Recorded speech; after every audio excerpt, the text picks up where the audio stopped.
Not making everybody same does not lead to unity. Fazer com que todos se tornem uniformes não é unidade. Acceptance leads to unity. A aceitação é o que gera unidade. So that was the beginning of the movement of mutual blessing between Jews and Gentiles. Sometimes we now call it what the Apostle Paul, as the Apostle Paul described, one new man. E então essa foi a chave para essa bênção mútua entre judeus e gentios, e é o que o apóstolo Paulo chamou de um novo homem. This is a very important thing to remember with one new man. E é uma coisa muito importante para lembrar com relação ao novo homem. Jews didn't have to become less Jewish. Gentiles didn't have to become less Gentile or more Jewish. Os judeus não precisavam se tornar menos judeus, os gentios não precisavam se tornar mais parecidos com os judeus. Just like a man doesn't have to become more like a woman, and a woman doesn't have to become more like a man to find mutual blessing in marriage. Então, assim como para encontrar a bênção mútua no casamento, o homem não precisa se tornar mais semelhante à mulher e nem a mulher se tornar mais como o homem. And all of this is a reflection of the future. It's a foreshadowing of the future. Tudo isso é uma sombra, uma projeção do que Deus quer fazer no futuro. When all of Israel will be saved, the King of Kings will sit on the throne in Jerusalem, and all of the nations will, and the saved Israel will find mutual blessing with each other as nations. Então, quando todo Israel for salvo, Jesus estiver reinando em Jerusalém, as nações virão para a luz e eles vão encontrar a bênção mútua entre Israel e as nações. So there's not really enough time to give you all of the history that came after Antioch, but I'm going to give you a little bit of it. Eu não posso, obviamente, falar toda a história que veio depois dessa situação em Antioquia, mas eu vou dar um pouquinho. This beautiful beginning of Jews and Gentiles together in mutual blessing didn't last very long. Essa união que houve entre judeus e gentios e bênção mútua que foi encontrado ali não durou muito tempo. A great attack came on this one new man unity. Um grande ataque veio contra essa unidade de um só homem. I call it the anti-messianic Jewish movement. Eu chamo isso do movimento anti-messiânico. And Paul addresses it in Romans chapter 11. E Paulo fala sobre isso em Romanos capítulo 11. Again, for the sake of brevity, I'm just going to read a few verses. Para falta de tempo, eu vou só ler alguns versículos. Paul is addressing in Romans chapter 11 the original wound that took place between Jews and Gentiles in the body of Messiah. Paulo está falando em Romanos 11 sobre essa origem da divisão original entre judeus e gentios. In Romans chapter 11, he says, I am the apostle of the Gentiles. Em Romanos capítulo 11, ele fala, eu sou apóstolo aos gentios. In fact, he starts the book that way. Romans chapter 1, he says, I'm the apostle of the Gentiles because he wants to lay a right foundation for them. He didn't plant the church. Ele fala isso no primeiro capítulo da carta aos Romanos. Ele fala, sou apóstolo aos gentios. Ele não foi ele que fundou, que plantou essa igreja. So in Romans 11 he says, I'm speaking to you Gentiles. Então, Romanos 11, ele fala, estou falando com vocês, gentios. And he says, in chapter 11, verse 17. Romanos 11, 17. If some of the branches were broken off, and you, a wild olive, were grafted in among them, among the branches that were not broken off, among them, and have become equal sharers, not the new owners, equal sharers, in the rich root of the olive tree, then don't boast as if you were better than the branches. Então ele fala, se alguns ramos foram cortados e tu, os gentios, sendo oliveira brava, foste enxertado entre os outros ramos, quer dizer, os ramos que não foram cortados dos judeus, e feito participante, eles não se tornaram donos da oliveira, eles se tornaram participantes da oliveira, da rica raiz e da seiva da oliveira cultivada. Não te glories como se você fosse melhor do que os ramos originais. So a wild olive tree has a poor root, not a rich root. Uma oliveira brava tem uma raiz pobre, não é uma raiz rica. And oftentimes a wild olive tree won't even bear fruit. Muitas vezes uma oliveira brava nem dá fruto. But a cultivated olive tree will bear a lot of fruit. Uma oliveira cultivada, por outro lado, vai dar muito fruto. And so he says to the Gentiles, I'm speaking to you Gentiles, don't boast. Então ele fala com os gentios, estou falando com vocês, não te glories. As if you were better than the branches that were broken off. Como se você fosse melhor do que os ramos que foram cortados. And in verse 18, the next verse. E aí no versículo seguinte, versículo 18, However, if you do boast, remember that you are not supporting the root, but the root is supporting you. mas se te gloriares contra eles, lembra-te de que não és tu que sustentas a raiz, mas a raiz a ti. So I can discuss probably for 20 minutes what is the root, what is not the root, etc., etc. Let's just to shorten it, let me just say the olive tree is a Jewish olive tree. Eu poderia ficar 20 minutos aqui tentando falar o que é raiz, o que não é raiz, mas eu vou simplificar e dizer, a oliveira é uma oliveira judaica. And so the root is the thing that gives the olive tree the life, getting all the minerals and all the food and everything and giving the olive tree the life. And we can conclude that this is God's connection to his promises and covenant with Israel.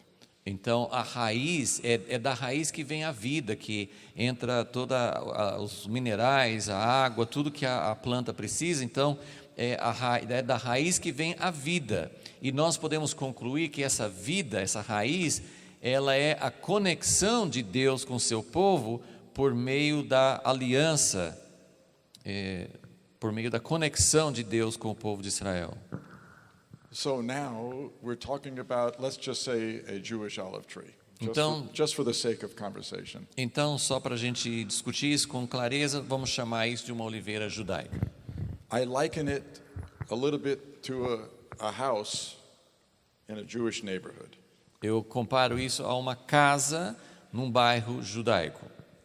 Let's say I own a house with my family in a nice neighborhood, and all of a sudden my family and I have to leave the house for a few days. Vamos supor que eu seja dono de uma casa num bom bairro judaico, e eu e a minha família nós temos por algum motivo de nos ausentar por alguns dias. And we went somewhere, but we were delayed, and it took us longer to get back to the house than we thought. E aí nós fomos para algum local e alguma coisa aconteceu que a gente demorou mais para voltar para casa.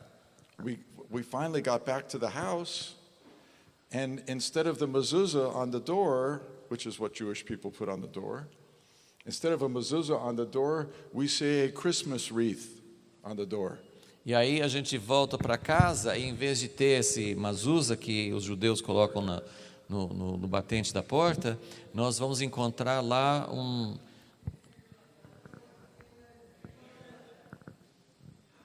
landra de Natal ali, Irlanda. Can somebody come up here and help him? Alguém pode vir aqui e falar?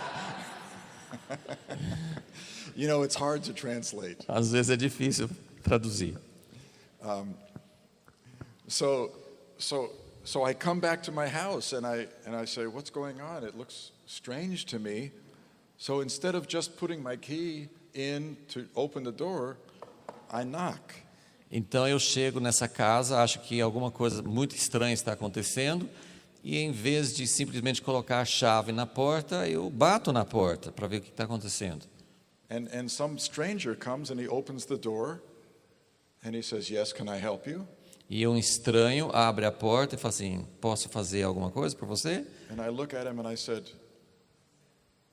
"I don't know. This is my house." E eu falo assim: não sei o que você pode fazer, essa casa é minha. And he says, "No, it's not your house. It's my house." E ele diz: não, não é sua casa, é minha casa. I said, "No, this was the house. God gave me this house." E eu falo assim: não, Deus me deu essa casa. "No, God gave me this house." Não, Deus me deu essa casa, o outro estranho fala.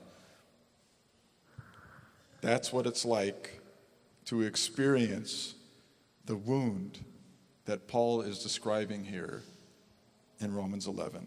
E é isso que essa ferida que Paulo está descrevendo aqui é semelhante a isso. The house of God was Jewish. A casa de Deus era uma casa judaica. Israel and the sons of Israel, all the way down. Era Israel e os filhos de Israel todo o tempo. But when the Gentiles began to really grow in numbers, believing in Yeshua, they took over the house. Mas quando os gentios começaram a crescer em números, se apossaram da casa. Rather than continue the mutual blessing idea, they took over the house. Ao invés de manter esse princípio de bênção mútua, eles se apossaram da casa. I hope I'm not sounding too disparaging here. Eu não estou querendo ter um som de superioridade. But let me just remind you, in the talk I gave, now what was it, yesterday or maybe this morning? No, I think it was yesterday. Do you remember after the temple was destroyed, the Sanhedrin reformed a little town called Yavne? Nós já falamos ontem sobre, depois da destruição do templo, o Sinédrio se reconstituiu numa cidadezinha chamada Yavne. The Sanhedrin I mentioned is like the Supreme Court of Israel that make decisions. O Sinédrio para o povo de Israel era como a Suprema Corte, tomava as decisões. So they decided that Jewish people who believe in Yeshua are no longer Jewish. E eles decidiram que os seguidores de Yeshua não eram mais judeus. You can read this beginning of this in John chapter 14, in John chapter 12, verse 42. I'll read it to you.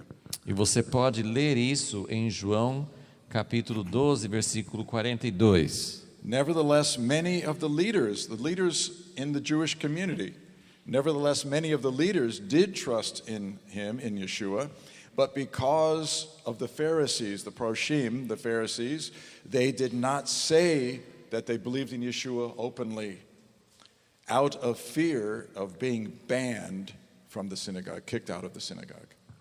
Contudo, muitas autoridades creram nele, mas por causa dos fariseus não o confessavam para não serem expulsos da sinagoga. So there was a fear of being kicked out of the synagogue and no longer being part of the Jewish community if you followed Yeshua. Então eles tinham medo de, se você era um seguidor de Yeshua, eles poderiam ser expulsos da sinagoga e não ser considerados mais como judeus. And the leaders of the Jewish community made it a law. E a comunidade judaica fez disso uma lei. We Jews who believe in Yeshua are no longer Jewish. As pessoas que creem em Yeshua não são mais considerados judaicos. Okay, that's where it started, but it continued, as I mentioned yesterday, in the church councils. E isso continuou também, começou no Sinédrio, mas continuou depois nos concílios da igreja. So through the church councils there were official legal decrees that were made about the Jews, about Jewish believers, about people like me. Então, nos concílios da igreja, houve decisões determinantes, né? Decisões que foram tomadas pelos concílios e que decidiram que os judeus que crescem em Yeshua, como eu, por exemplo, não seriam considerados mais judeus. So I'm going to read you some quotes from some of the church fathers before the Council of Nicaea, and you're going to see how the councils how that led up to the council's decision. Eu vou ler uma citação aqui de um pai da igreja que preparou o caminho para essas decisões dos concílios. So the first quote I want to give you is written in a little epistle, a letter, called the Letter to the Magnesians. E essa primeira citação que eu vou ler para vocês era uma espécie de epístola que Inácio escreveu para os magnésios. It was written by Ignatius, who at that time was the bishop of Antioch in the early part of the 2nd century. Foi escrito por Inácio, que era naquela época bispo de Antioquia, no princípio do 2º século. And here's what he says. E ele disse o seguinte: For if we are still practicing Judaism, we admit that we have not received God's favor. It is wrong to talk about Jesus Christ and live like Jews.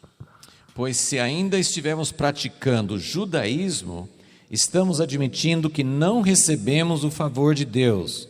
É errado falar sobre Jesus Cristo e viver como judeu. So, already, this is not long after Acts 15. You know, Acts 15 was in the middle of the 1st century, and this is 75 years later, let's say.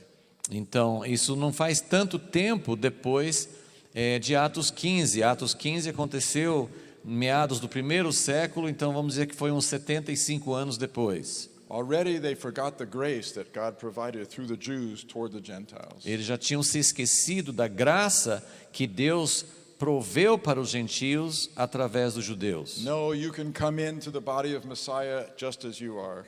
Naquela época de Atos 15, você pode vir para o corpo de Cristo como gentio, como você é. Now this leader in the church, this Gentile leader in the church is saying, no, if you're still practicing Judaism, you can't believe in Christ. If you believe in Christ, you can't practice Judaism.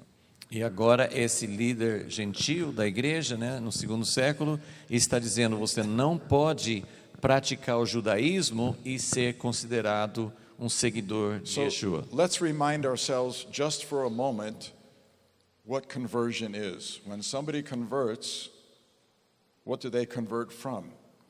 Vamos lembrar um pouco sobre o que é conversão. Quando alguém se converte, ele está se convertendo do quê? They convert from a life of sin to a life of righteousness. Eles se convertem de uma vida de pecado para uma vida de justiça. Right? Sim? And it's no sin to be a Jew. E não é pecado ser judeu. You don't have to give up being Jewish.